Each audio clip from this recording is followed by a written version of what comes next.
नमस्कार विद्यार्थी मित्रांनो, डॉक्टर सुशील स्पॉटलाईट या आपल्या यूट्यूब चॅनलवर तुमचं सर्वांचं स्वागत आहे. या लेक्चरमध्ये आपण राज्यसेवा मुख्य परीक्षा सुधारित अभ्यासक्रम या संदर्भात जे काही चेंजेस आहेत, GS2 जे आहे आपलं भारतीय संविधान व भारतीय राजकारण, महाराष्ट्राच्या विषय संदर्भासह व कायदा या संबंधीचे जे काही बदल आहेत ते बघणार आहोत. खरं तर हा पेपर जो आहे, संविधान जे आहे तिच्यात बदल जे आहेत ते खूप मेजर बदल असे नाही आहेत. ते तुम्हाला मी आधीच्या याच्यावरून पण लक्षात आलं असेल. इथं काही गोष्टी ज्या आहेत त्या नव्याने काही ॲड झालेल्या आहेत, पण तिच्यातल्या मोस्ट ऑफ द गोष्टी ज्या आहेत त्या तुम्ही ऑलरेडी अभ्यासत होता, तिच्यावर आयोग प्रश्न विचारत होता आणि ते प्रश्नांची उत्तरं पण तुम्ही बरोबर देत होता. कारण एक संविधान म्हणून आपण सगळ्या गोष्टी अभ्यासत असतो, पण तिच्यातल्या काही गोष्टी आधी मेन्शन नव्हत्या आणि त्याच्यामुळे याच्यामध्ये काही महत्त्वाच्या गोष्टी ज्या आहेत त्या नव्याने त्यांनी डिस्क्रिप्टिव्ह याच्यामध्ये एक्सप्लेन केलेल्या आहेत, तर ते आपल्याला बघायचे आहेत. वर्ड टू वर्ड बघण्याचं कारण इतकंच आहे की आपण सगळं करतो, आपण इतका अभ्यास करतो, वेगवेगळी पुस्तकं वाचतो, पण सिलेबसच्या बाबतीमध्ये बराचसा निष्काळजीपणा केलेला दिसून येतो की बऱ्याचदा 2-2, 3-3 वर्ष नीट सिलेबस बघितला जात नाही. त्याच्यामुळेच हे एक महत्त्वाचा प्रपंच आपण सगळा करतो आहोत. डॉक्टर सुशील स्पॉटलाईटला टेलिग्रामवर फॉलो करण्यासाठी डिस्क्रिप्शनमधली लिंक तुम्ही वापरू शकता. तिथं हा सिलेबस मराठी आणि इंग्लिश दोन्ही याच्यामध्ये उपलब्ध आहे. फेसबुकवरही ग्रुप आहे, तिथंही तुम्ही बघू शकता. आता याच्यामध्ये जो पहिला मुद्दा आहे आपला, तो भारताचे संविधान आहे. ऑब्वियसली भारताचं संविधान तुम्ही प्रत्येकाने खूप चांगल्या पद्धतीने अभ्यासलेलं आहे, किंवा जे फ्रेशर्स असतील त्या येत्या काळामध्ये अभ्यासतील, त्याच्यामध्ये कुठलाही वाद नाही आहे. आणि त्याच्यामुळे भारताचं संविधान जे आहे ते तिच्यामध्ये बघा, हा 3 नंबरचा मुद्दा आहे. तिच्यामध्ये आधी काय होतं की उद्देशिका नावाचा होतं, उद्देशिकेतलं तत्त्वज्ञान. आता तिच्यामध्ये काय केलेलं आहे, ओव्हरऑल जनरलाइज संविधानातलं तत्त्वज्ञान म्हणजे धर्मनिरपेक्ष, लोकशाही, समाजवादी हे आधीही होतं, फक्त उद्देशिकेतलं तत्त्वज्ञान असं होतं. आता तो शब्द संविधानाचे झालेला आहे. त्याच्यानंतर 2 महत्त्वाच्या गोष्टी ज्या आहेत की संपत्तीच्या हक्क या मूलभूत हक्काचा दर्जात झालेले बदल. म्हणजे संपत्तीचा आधी मूलभूत हक्क होता, नंतर तो लीगल राईट झालेला आहे, आर्टिकल 300 वगैरे. तर हे तुम्ही ऑलरेडी अभ्यासता, हे बेसिक आहे. शिक्षणाच्या हक्काचा मूलभूत हक्कांमध्ये समावेश, तर या 2 गोष्टी नव्याने याच्यात ॲड झालेल्या आहेत, पण हे ऑलरेडी तुम्ही अभ्यासत होता. याच्यावरचे प्रश्न येतात ते तुम्हाला माहीत आहे. सगळ्यात बेसिक गोष्ट काय आहे ना, की आपला एक विद्यार्थी म्हणून हा जो बदल आहे हा आपल्यासाठी खूप सकारात्मक आहे. की नजर चुकीमुळे ज्या गोष्टी बऱ्याचदा सिलेबस, जी लोक सिलेबस समोर ठेवून अभ्यास करायची, एखादी गोष्ट बाजूला राहत असेल तर ती आता राहणार नाही. आणि दुसरी महत्त्वाची गोष्ट की हे जे नवीन, जेवढे तुम्हाला नवीन बदल असलेले शब्द तुमच्या समोर आहेत, हे तुम्हाला खूप प्रकर्षाने चांगले आता अभ्यासायचे आहेत, कारण हे नव्याने ॲड झालेले आहेत. येत्या काळामध्ये जे पेपर निघतील तिच्यामध्ये हमखास तुम्हाला याच्यावर फोकस जास्त दिसेल, है ना. आता राज्याच्या धोरणाची मार्गदर्शक तत्व आधीही होती, तर तिच्यामध्ये काय आहे की मूलभूत हक्क आणि राज्याच्या धोरणाची मार्गदर्शक तत्वे यांच्यातला परस्पर संबंध म्हणजे FR आणि DPSP हे ऑलरेडी तुम्ही बघत होतात. तर है ना, DPSP आणि FR याच्यामधला काय डिफरन्स आहे तो तुम्ही करताच, तर तो पुस्तकातही दिलेला आहे, पण यांनी सिलेबसला ते मेन्शन केलं. कामाचा जो हक्क आहे, मनरेगा आणि माहितीचा अधिकार, तर या गोष्टीही राज्याच्या धोरणाच्या मार्गदर्शक तत्वांमध्ये समोर आलेल्या आहेत. आता जर तुम्ही कोविड-19मध्ये बघितलं तर मनरेगावर इतकी चर्चा आहे आणि त्याच्यावर कितीतरी गोष्टी होत आहेत, म्हणून ते जरा नीट करणं गरजेचं आहे. करंटमध्येही त्याचा रिलिव्हन्स आहे. घटनादुरुस्तीची प्रक्रिया वगैरे ह्या गोष्टी आधी होत्या. आता तिच्यामध्ये एक महत्त्वाची गोष्ट नव्याने शब्द आलेत, हे तुम्हाला आधीच माहीत आहे. भारतीय संविधानातल्या आजवरच्या प्रमुख घटनादुरुस्त्या, महत्त्वाच्या घटनादुरुस्त्या आपण अभ्यासत असतो, त्याच्यावर वारंवार प्रश्नही विचारले गेलेले आहेत, तर ते महत्त्वाचं आहे. त्याच्यानंतर दुसरे जे महत्त्वाचे जे खटले आहेत, आता इथं प्रॉपरली नावं दिलेली आहेत बघा, केशवनंद भारती, मनेका विरुद्ध मद्रास राज्य, मिनर्वा मिल खटले. तर महत्त्वाचे खटले जे आहेत तर ते तुम्ही अभ्यासणं गरजेचं आहे. आता ज्या अर्थी डायरेक्टली नावं मेन्शन आहेत, म्हणजे ते डिस्क्रिप्शन इतकं प्रॉपर दिलेलं आहे आयोगाने की आता तुम्हाला केशवानंद भारती केस डिस्क्रिप्शनमध्ये माहीत पाहिजे. मनेका विरुद्ध मद्रास राज्य, मिनर्वा खटले काय आहे, त्याच्यामध्ये कशाची चर्चा आहे आणि त्याचा आउटकम काय आहे, त्या बेसिक गोष्टी तुम्हाला कराव्या लागतील. आता प्रमुख आयोग आणि मंडळाची रचना कार्य, आता हा जुनाच पॉईंट आहे. याच्यात एक गोष्ट होती बघा, तुम्ही जर जुना सिलेबस बघितला तर नदी पाणी विवाद निवारण मंडळाच्या पुढं इत्यादी म्हणून असं दिलेलं होतं. आता इत्यादीचा अर्थ काय येतो की तिच्यात अजून काही गोष्टी विचारल्या जाऊ शकतात की ज्या तिच्यामध्ये त्या पर्टिक्युलर टॉपिकमध्ये येतात, परंतु आता आयोगाने हा इत्यादी काढून टाकलेला आहे आणि त्याच्या जागी केंद्रीय माहिती आयोग नावाची एक गोष्ट ॲड केलेली आहे. सो केंद्रीय माहिती आयोग याच्यात ॲड झालेला आहे. ऑब्वियसली तुम्ही हे वाचलेलं आहे, नवीन काही नाही आहे तुमच्यासाठी. भारतीय संघराज्य व्यवस्था. आता खरं तर कॉपरेटिव्ह फेडरलिझम किंवा फेडरलिझमवर चर्चा इतकी झालेली आहे आणि मी तुम्हाला नेहमी जे लोक फॉलो करतायत स्पॉटलाईट त्यांना सांगत होतो 370 नंतर सुद्धा केंद्र राज्य संबंध असतील किंवा एकंदरच हे गव्हर्नमेंट आल्यानंतर कॉपरेटिव्ह फेडरलिझमवर जी चर्चा चालू होती त्या सगळ्यांचा विचार करता संघराज्य व्यवस्थेवर भाष्य या कोविड-19च्या काळामध्ये राज्य आणि केंद्र निर्णय प्रक्रिया याच्यावर पण प्रश्नचिन्ह उभे राहिलेत आणि तिच्यातूनच हा एक नवीन मुद्दा तुमच्या समोर आहे. ऑब्व्हियसली तुम्ही हे सगळं अभ्यासता पण हे खूप प्रॉपरली आयोगाने दिलेलं आहे. कायदेविषयक विषयांचे वाटप, संघसूची, राज्यसूची, समवर्ती सूची, अवशेषाधिकार म्हणजे जे काही रिसिड्युरी पॉवर्स आहेत तर तेही आहे आणि हे विशेष करून लाल हिच्यामध्ये दिलं आहे त्यांनी. तर हे संघसूची, राज्यसूची, समवर्ती सूची तुम्ही अभ्यासलेलं आहे. बेसिक जे काही कॉन्स्टिट्यूशन आहे त्याच्यात आपण अभ्यासतो.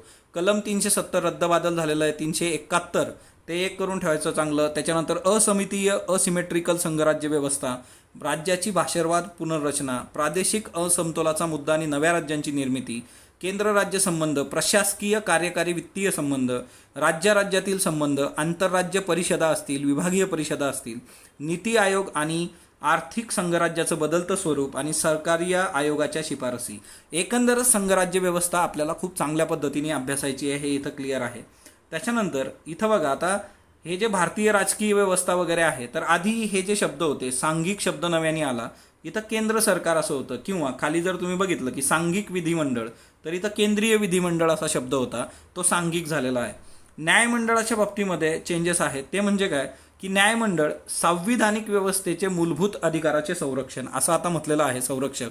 आधी ते काय होतं, संविधानिक आदेशाचे रक्षण करणारे न्यायमंडळ असे शब्द होते.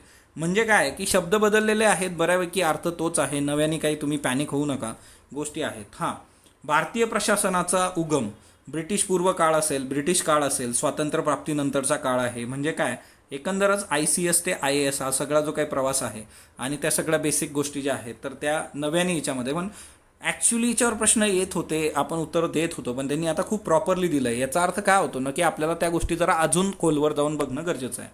त्याच्यानंतर पुढचा जो मुद्दा आहे की हे जे राज्य शासन प्रशासन जे आहे तिच्यामध्ये विधिमंडळ समित्या आणि शेरीफ ह्या दोन गोष्टी वगळलेल्या आहेत इथून, तर ते एक लक्षात ठेवा. अदरवाईज शेरीफवर रेग्युलर प्रश्न राहायचा आणि तसं मी ते स्पॉटलाईट इयरबुकमध्ये सुद्धा शेरीफबद्दलच्या सगळ्या गोष्टी तिथं मेन्शन केल्या होत्या. पण शेरीफ हे पदही आता अस्तित्वात नाही आहे, त्यामुळे आयोगाने ते गोष्टी बाजूला केल्या असतील. सो विधिमंडळ समित्या आणि शेरीफ हे राज्य शासन प्रशासनमधून बाहेर गेलेलं आहे. पुढचा पॉईंट जो आहे आपला ग्रामीण आणि नागरी स्थानिक शासन व प्रशासन. आता खरं तर याच्या वर जो होता जुन्या सिलेबसमध्ये बघितलं तर जिल्हा प्रशासन 5 नंबरला आहे, त्याच्या खाली हे ग्रामीण नागरी स्थानिक शासन व प्रशासन. आता याच्यामध्ये पण एक गोष्ट क्लिअर करतो की आधी फक्त शासन असं होतं, आता प्रशासन हा शब्द जो आहे ग्रामीण स्थानिक शासन व प्रशासन किंवा खाली नागरी स्थानिक शासन व प्रशासन, तर प्रशासन हा शब्द नव्याने ॲड झालेला आहे. आता इथं स्थानिक प्रशासनाची वैशिष्ट्य किंवा तर आधी हा मुद्दा काय होता ना की स्थानिक प्रशासनाचं सबलीकरण आणि विकासातील त्याची भूमिका असं ते होतं. आता त्याला नव्याने शब्दबद्ध केलं गेलेलं आहे. हिच्यामध्ये ग्रामीण स्थानिक शासन प्रशासन आता सुरुवातीला जुन्या सिलेबसमध्ये 73वी घटनादुरुस्ती 74वी दिलेली आहे, पण आता मांडताना त्यांनी ग्रामीणमध्ये 73वी नागरीमध्ये 74वी दिलेलं आहे. आता बघा ग्रामीणच्या बाबतीमध्ये कुठले शब्द ॲड झालेत. ग्रामसभा नव्याने ॲड झालेली आहे, मुख्य कार्यकारी अधिकारी, गट विकास अधिकारी, ग्रामसेवक कार्य आणि भूमिका. तर ग्रामसभा, मुख्य कार्यकारी अधिकारी, गट विकास अधिकारी, ग्रामसेवक आणि प्रशासन आलेलं आहे, तिच्यामुळे हे महत्त्वाचं आहे. त्यातल्या त्यात 73वी आणि 74वी घटनादुरुस्ती त्याच्यात अंमलबजावणीतल्या अडचणी असं जुन्या याच्यात होतं, ते आता काढून टाकलेलं आहे. हा शब्द तुम्हाला आता दिसत नाही. खरं तर हाच महत्त्वाचा मुद्दा आहे, हा वगळायला नको होता, पण ठीक आहे आता आयोगाने वगळलेला आहे. नागरी स्थानिक शासनमध्ये नगरपंचायत नव्याने शब्द आहे बघा, आणि नागरी विकास नागरी स्थानिक संस्था हा पण एक महत्त्वाचा मुद्दा आहे. आधीच्या सिलेबसमध्ये तुम्हाला नागरी विकास कार्यक्रम वगैरे दिसतात, आता इथं नागरी विकास नागरी स्थानिक संस्था जनरलाइज केलेलं आहे त्याला. त्याच्यानंतर जिल्हा प्रशासन, हिच्यामध्ये जिल्हा प्रशासनाच्या हिच्यामध्ये आधी जिल्हा प्रशासनाचा विकास होता, आता उगम नावाचा शब्द म्हणजे जिल्हा प्रशासनाचा उगम सुरुवात कुठून होते ते विचारलेलं आहे. जिल्हा अधिकारी म्हणजे जिल्हा दंडाधिकारी असं आधी होतं आणि ते अधिकार आणि कार्य हे दोन गोष्टी नव्याने ॲड झालेल्या आहेत. तहसीलदार नव्याने ॲड झालेला आहे, तलाठी नव्याने ॲड झालेला आहे. म्हणजे तहसीलदार, तलाठी आणि जिल्हाधिकारी कार्य तुम्हाला नीट करायचं आहे. कायदा सुव्यवस्था आधी पण होतं, पण कायदा सुव्यवस्थेची यंत्रणा त्याला जिल्हाधिकारी, जिल्हा पोलीस अधीक्षक आणि नागरिक यांच्या संदर्भात बघणे हा नवीन मुद्दा आहे, तर ते एक लक्षात ठेवा. आधी कायदा सुव्यवस्था होतं. पक्ष आणि हितसंबंधी गट. आता हितसंबंधीच्या ऐवजी दबाव गट असा शब्द जुन्या सिलेबसमध्ये आढळतो, तो आता हितसंबंधी गट केलेला आहे. भारतीय पक्ष पद्धतीचं बदलतं स्वरूप, बदलतं हा शब्द तिथं टाकलेला आहे. राष्ट्रीय पक्ष आणि प्रादेशिक पक्षांचा जर विचार केला तर ह्या दोन्ही गोष्टी आधी होत्या, पण तिच्यामध्ये पक्षीय निधी है ना, आता पक्षीय निधी जे काय असतात त्याच्याबद्दल आपण विवेचन स्पॉटलाईट इयरबुकमध्ये बऱ्यापैकी केलेलं आहे. मेन्समध्ये तुम्हाला ते पुस्तक खूप हेल्पफुल राहील, तर त्याची PDF प्रत्येकाने नीट ठेवा, किंवा पुस्तक असलेलं कधीही चांगलं. सामाजिक आधार आणि पक्षीय निधी या दोन गोष्टी याच्यात ॲड झालेल्या आहेत. त्याच्यानंतर निवडणूक प्रक्रिया. तर आता निवडणूक प्रक्रिया ऑलरेडी तुम्ही अभ्यासता, पण याच्यामध्ये काय गोष्टी नव्याने यांनी मेन्शन केलेल्या आहेत, नवीन शब्द. निवडणूक यंत्रणा, निवडणूक आयोग आणि राज्य निवडणूक आयोग हे नव्याने त्याच्यात आहे. लोकसभा, राज्य विधिमंडळासाठीच्या निवडणुका हा तिच्यामध्ये आहे, आणि स्थानिक संस्थांच्या निवडणुका. आधी जुन्या याच्यामध्ये सार्वत्रिक निवडणुका असा शब्द होता, आता स्पेसिफाय केलेला आहे लोकसभा, राज्य विधिमंडळ, स्थानिक, तर त्या सगळ्या गोष्टी. निवडणूक विषयक सुधारणांमध्ये निवडणुकीचा निधी, निवडणुकीतला खर्च आणि VVPAT. तर तुम्हाला 2019च्या याचा पण खर्च वगैरे ते आपल्या याच्यामध्ये मेन्शन केलेला आहे, किती खर्च झाला, काय झाला, तर त्या गोष्टी तुम्ही थोड्या नीट बघणं गरजेचं आहे. VVPAT नव्याने याच्यामध्ये ॲड आहे. आधी फक्त इलेक्ट्रॉनिक मतदान यंत्र होतं बघा निवडणूक विषयक सुधारणामध्ये, तर निवडणूक निधी, निवडणुकीतला खर्च, VVPAT याच्यात नव्याने ॲड आहे. प्रसार माध्यमांमध्ये पेड न्यूज आणि फेक न्यूज. आता हे खरं तर हे जे मुद्दे याच्यात ॲड झालेले आहे हे करंटमधून ॲड झालेले मुद्दे आहेत. कसली चर्चा सध्या चालते, फेक न्यूजची चालते, पेड न्यूजची चालते, ॲड करून टाकलं. सामाजिक माध्यमांमुळे निर्माण झालेले नवीन आव्हानं. आता MPSCचं प्रूफ रिडिंग जरा गडबड आहे, सामाजिक नंतर कॉमा आहे, ॲक्च्युली ते सामाजिक माध्यमं सलग पाहिजे. एकदम सोशल जे काही मीडिया आहे तिच्यामधून काय नवीन आव्हानं समोर येतात, तर ते पण एक महत्त्वाचा मुद्दा आहे. शिक्षण पद्धती. आता शिक्षण पद्धतीमध्ये शिक्षणाची उपलब्धता असा शब्द नव्याने ॲड आहे. आधी तो शब्द काय होता, शिक्षणाच्या प्रांतात प्रवेश. ओके, तर शिक्षणाची उपलब्धता हा मुद्दा आहे. उच्च शिक्षणातील समकालीन आव्हाने, समकालीन शब्द नवीन आलेला आहे, त्याच्या आधी आजची आव्हाने असं होतं. पुढचा जो मुद्दा आहे तो पण करंटमधून आहे. शिक्षणात माहिती तंत्रज्ञानाचा वापर, आणि तो आज तुम्हाला दिसतोय कोविड-19मध्ये. NMEICT, ई पाठशाला, EPG पाठशाला, स्वयं सारखे जे काही प्लॅटफॉर्म्स आहेत गव्हर्नमेंटनी, तर ते किती 2-4 वर्षापासून न्यूजमध्ये आहेत. ई पाठशालामधून तुम्ही सगळे NCERT डाउनलोड करू शकता, हां ना. MPSCसाठी कुठले NCERT वापरावे या व्हिडिओमध्ये मी ते दाखवलं पण होतं, दोन्ही व्हिडिओजमध्ये NCERTच्या. प्रशासनिक कायदा. प्रशासनिक कायद्यामध्ये सत्ता विभाजन आहे, प्रत्यायुक्त कायदे आहेत, तर हे एक महत्त्वाचं आहे. तर हे नव्याने ॲड झालेलं आहे बघा, सत्ता विभाजन, प्रत्यायुक्त कायदे. म्हणजे पबॅड संबंधीच्या काही गोष्टी ज्या आहेत तर त्या याच्यामध्ये दिसून येतात. दक्षता आयोग, लोकपाल, लोकायुक्त, लोकसेवकांना संविधानिक संरक्षण. आता साधी गोष्ट आहे की लोकपाल, लोकायुक्त तुम्ही वाचता, लक्ष्मीकांतमध्ये दिलेलं आहे, भारताचे पहिले लोकपाल नियुक्त झाले, लगेच आपण सगळा लोकपाल रिवाईज ऑलरेडी केला होता. त्याच्यामुळे दक्षता आयोग असेल, ह्या सगळ्या गोष्टी परत परत आहेत आणि त्या केलेल्या आहेत. याच्यावर प्रश्नही येत होते, फक्त ते सिलेबसमध्ये मेन्शन नव्हतं. महाराष्ट्र जमीन महसूल संहिता 1966 नव्याने ॲड झालेलं आहे सगळं. याची व्याख्या, जमीन वर्ग प्रकार, जमिनीचा वापर, वापर बदलांसंबंधीची प्रक्रिया, जमीन महसूल निर्धारण, आकारणी व जमाबंदी, भूमी अभिलेख, अपील, पुनर्निरीक्षण, पुनर्विलोकन संबंधी तरतुदी. तर ह्या बेसिक गोष्टी ज्या आहेत तर ह्या सगळा हा मुद्दाच नव्याने तिच्यात आहे. त्याच्यामुळे महाराष्ट्र जमीन महसूल संहिता आपल्याला नीट करावं लागणार आहे आणि येत्या काळामध्ये तिच्यावर प्रश्नही आपल्याला दिसतील. दुसरा महत्त्वाचा मुद्दा जो आहे की काही सुसंबंध कायदे. कायद्यांसंबंधी बराचसा संभ्रम नेहमीच विद्यार्थ्यांमध्ये असतो, आणि कायद्यांसाठी काय प्रिपेअर करायचं वगैरे, कायद्यांच्या बाबतीत कसे प्रश्न आहेत ते तुम्ही 2019ची जे काही मेन्स होती त्याच्यानंतरचा व्हिडिओ बघू शकता त्याच्या विश्लेषणाचा. तर कायदे जे आहेत, आधीही सुद्धा कायदे 8 होते, आताही 8 कायदे आहेत, परंतु 2 कायदे नव्याने याच्यात ॲड झालेले आहेत. बालकांचा मोफत व सक्तीच्या शिक्षणाचा अधिकार अधिनियम 2009, त्याची व्याख्या, उद्दिष्ट, बालकांचा शिक्षणाचा अधिकार, शासनाचं कर्तव्य, शाळा शिक्षण, शिक्षकांच्या जबाबदाऱ्या. आजच सकाळी RTEवर आपण बोललेलो आहोत स्पॉटलाईट लेक्चरमध्ये, राजस्थान सरकारला प्रश्न विचारलेला आहे याच्या संबंधीचा, है ना. आता दुसरा जो आहे तो पालकांसंबंधीचा, पालक ज्येष्ठ नागरिकांची देखभाल कल्याण अधिनियम 2007, तर हा पण नव्याने ॲड झालेला आहे. व्याख्या, उद्दिष्ट, यंत्रणा, त्यात दिलेल्या उपाययोजना. मग जर 2 कायदे ॲड झालेले आहेत तर 2 कायदे कुठले वगळलेले आहेत, तर ग्राहक संरक्षणाचा कायदा वगळलेला आहे, आणि दुसरं अनुसूचित जाती, अनुसूचित जमाती, अत्याचार प्रतिबंधक नियम.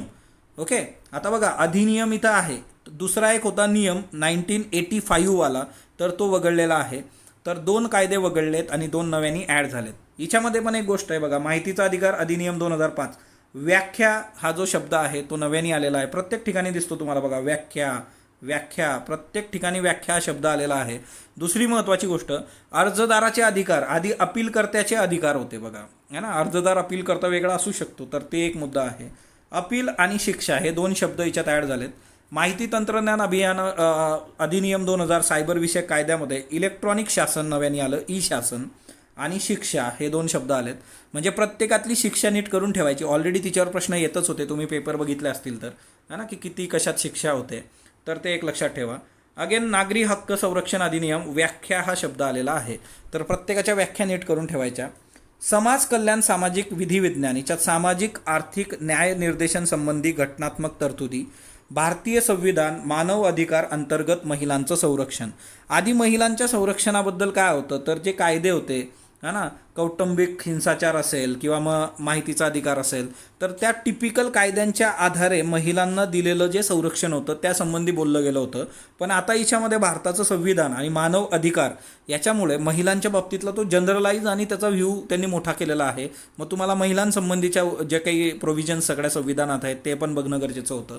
दुसरी महत्त्वाची गोष्ट, बालकांचं संरक्षण. आता बालकांचं संरक्षण याच्यात ॲड झालेलं आहे. आधी महिला हा मुद्दा होता, आता बालक पण आलेला आहे. मोफत कायदा सहायता, जनहित याचिका संकल्पना हे नवीन याच्यात आलेलं आहे. तर मोफत कायदा सहायता आणि जनहित याचिका हेही तुम्हाला करावं लागेल. अवे जनहित याचिका वगैरे आपण करत असतो नेहमी, है ना. वित्तीय प्रशासन, आता वित्तीय प्रशासन हे नव्याने आलेलं आहे. आधी याच्यात हे जे सार्वजनिक खर्चावरील नियंत्रण, तर सरकारी खर्चावरचं नियंत्रण म्हणून हा मुद्दा होता. वित्तीय प्रशासनाअंतर्गत आता अर्थसंकल्पीय प्रक्रिया, अर्थसंकल्प तयार करणे, कायदेशीर प्रक्रिया आणि अंमलबजावणी करणे, म्हणजे जो काही बजेट आहे, तर ऑब्वियसली बजेट तुम्ही करता. त्याच्यानंतर वित्त मंत्रालयाचं नियंत्रण म्हणजे फिनान्स मिनिस्ट्री, तर ते पण नव्याने ॲड झालेलं आहे. त्याच्यानंतर कृषी प्रशासन, ग्रामीण अर्थव्यवस्था. हां, एक दुसरा मुद्दा लक्षात घ्या याच्यातला, की वित्तीय प्रशासनामध्ये महालेखापाल महाराष्ट्र असा उल्लेख आधीच्या सिलेबसमध्ये होता, तो आता काढून टाकलेला आहे. भारताचं नियंत्रण महालेखापाल परीक्षक असंच ठेवलेलं आहे. कृषी प्रशासन, ग्रामीण अर्थव्यवस्थेमध्ये हरित क्रांती, धवल क्रांती या दोन्ही गोष्टी तुम्हाला नवीन नाही आहेत, है ना. ग्रीन रिव्होल्युशन असेल किंवा मग दुधासंबंधीचं सगळं, तर ह्या नव्याने नाही आहेत, पण ते सिलेबसमध्ये आहे आता. सार्वजनिक सेवा, आता हे एक महत्त्वाचं काय आहे ना, ते तुम्ही वाचलेलं पण आहे, फक्त एकच आहे की उद्या असं व्हायला नको की ह्या पेपरच्या आधी ते रिवाईज नव्हतं आणि त्याच्यावर प्रश्न आला आणि गडबड झाली, है ना. सार्वजनिक सेवामध्ये भरती प्रशिक्षण, भरतीचे प्रशिक्षणाचे प्रकार, तर हा एक नवीन मुद्दा आहे. भारतीय लोक प्रशासन संस्था IIPA हे नव्याने आहे. केंद्रीय सचिवालय, पंतप्रधान कार्यालय, मंत्रिमंडळ सचिव अधिकार, कामे आणि भूमिका, हाही मुद्दा नवीन आहे. तर हा एक मुद्दा तुम्ही लक्षात ठेवा सार्वजनिक सेवेच्या बाबतीमध्ये, तो नव्याने ॲड झालेला आहे. घटनात्मक वैधानिक संस्था, आता ह्या प्रत्येक तुम्ही करत असता, पुस्तकात दिलेलाच आहे. म्हणजे लक्ष्मीकांतमध्ये तर घटनात्मक आणि वैधानिक संस्था वगैरे त्या सगळ्या गोष्टी ॲड आहेत. तर राज्य निवडणूक आयोग, महाधिवक्ता याच्यामध्ये दोन नव्याने आहे, आणि लोकपाल, लोकायुक्त. तर हे वरती पण उल्लेख याचा झालेला आहे, ऑब्वियसली नवीन काही नाही आहे. लोक प्रशासनातील संकल्पना, दृष्टिकोन आणि सिद्धांत नव्याने ॲड झालेला पूर्ण मुद्दा आहे. सार्वजनिक धोरण नव्याने ॲड झालेला आहे. म्हणजे लोक प्रशासनातील संकल्पना, दृष्टिकोन, सिद्धांत, पबॅड संबंधीचा जो सगळा इश्यू आहे. मग आता याच्यात संकल्पना, नवीन सार्वजनिक व्यवस्थापन, नागरी संस्था, विकेंद्रीकरण, प्रदत्तीकरण आणि ई गव्हर्नन्स. दृष्टिकोन, वर्तणुकातला दृष्टिकोन असेल, व्यवस्था दृष्टिकोन असेल. सिद्धांत, नोकरशाही सिद्धांत, मानव संबंध सिद्धांत. सार्वजनिक धोरणमध्ये सार्वजनिक धोरण, निर्मिती, अंमलबजावणी, मूल्यमापन, विश्लेषण. सार्वजनिक धोरण, जागतिकीकरण आणि भारतातील सार्वजनिक धोरणाची प्रक्रिया. तर हे जे शेवटून पॉईंट्स आहेत जवळपास म्हणजे 18, 19, 20 हे तर डायरेक्टली नव्याने ॲड केलेले आहेत. फक्त आता याच्यातलं असं असू शकतं की सार्वजनिक धोरण किंवा लोकप्रशासनातल्या संकल्पना याच्यानं तुम्हाला थोडंसं नवीन वाचावं लागू शकतं. पण बऱ्यापैकी ज्या गोष्टी आहेत ह्या सेकंड पेपरमध्ये त्या तुम्ही अभ्यासात आला होता. खूप नवीन असं तिच्यात नाही आहे आणि त्याच्यामुळे घाबरण्याचं कुठलंही कारण नाही. बुकलिटच्या बाबतीत इश्यू करू नका. ज्या गोष्टी आहेत त्या तुम्ही जर सायमल्टेनियसली वर्क करत राहा, नवीन जे मुद्दे आहेत ते आपण घेऊन येऊ तुमच्यासमोर. तर आत्ता सध्या प्रिलिम्स आणि त्या गोष्टींवर वर्क करत राहा. स्पॉटलाईट बरोबर जोडलेलं राहा. आधी GS1चे जर तुम्ही हे लेक्चर बघितले नसतील तर ते लेक्चर बघा. ओके, तर येत्या काळामध्ये दुसरेही 2 पेपर जे आहेत तेही आपण कव्हर करणार आहोत. स्पॉटलाईट बरोबर जोडलेलं राहा.